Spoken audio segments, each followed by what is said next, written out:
جیسے دیکھیں اب اتنے بڑے بڑے فیصلے ہو رہے ہیں بیرسٹر صاحب، آپ ایگری کریں گے کہ ظاہر ہے کہ انتخابات تو کسی بھی ملک کا ایک پورا جسے انالوجی جسے کہتے ہیں اس کی بالکل مختلف ہو جاتی ہے پورے ملک کی.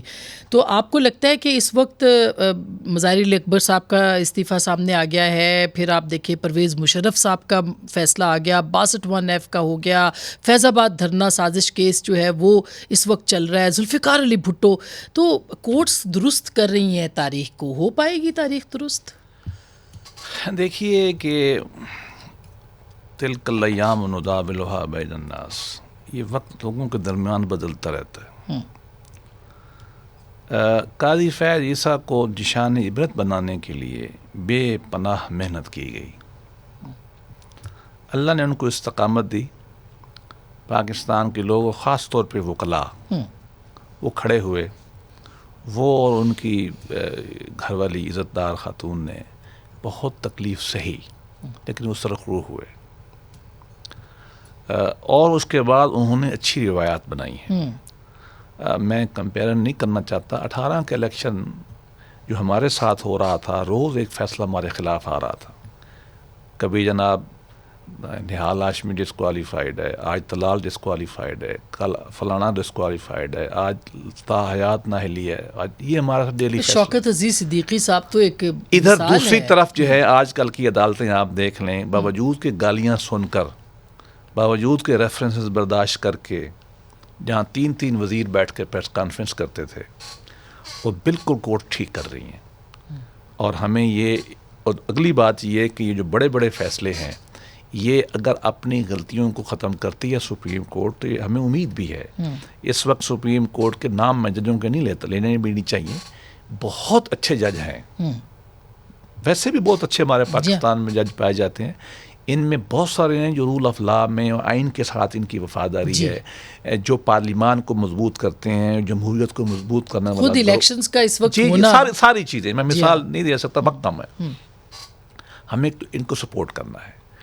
یہ جو مشرف صاحب کا کیس ہے، یہ دیکھیے یہ تاریخ کا ایک بہت بڑا ایک واقعہ ہے.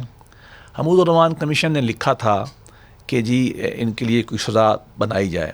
بھٹو صاحب نے ترمیم کر دی، ایکٹ آ گیا، بہت بڑا ٹرائل ہوا. ہماری گورنمنٹ میں یہ ٹرائل شروع ہوا، اگرچہ حکم سپریم کورٹ کا تھا.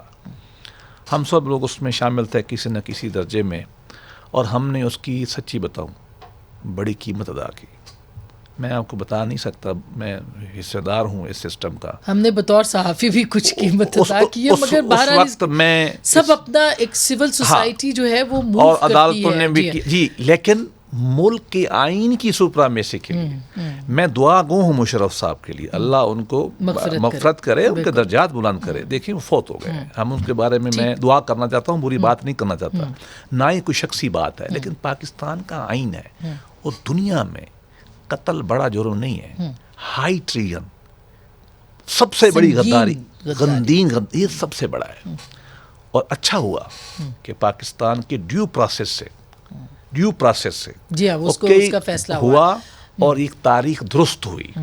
اسی طریقے سے یہ جو انہوں نے نااہلی مستقل کر دی تھی، یہ درست طریقے.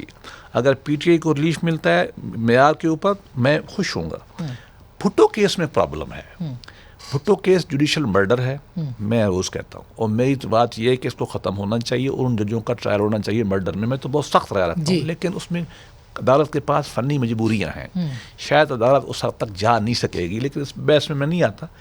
اس کا حل میرا اپنا خیال ہے کہ جو برطانیہ میں وہ حل نکالا گیا تھا، برمنگھم 6 اور گلڈفولڈ 4 کے بعد ایک ایکٹ آف پارلیمنٹ آیا تھا اور ایک سسٹم بنایا تھا، وہ بنانا پڑے گا. اس کو بھی ختم ہونا چاہیے. لیکن آخر میں ضرور کہوں گا، یہ نشانی ہے ہمارے ملک کے آگے بڑھنے کی. بالکل. اب میرے اوپر، علی ظفر کے اوپر ہے، ہم بھی بیٹھیں، اپنی غلطیوں سے سیکھیں، ہم بھی آگے بڑھیں.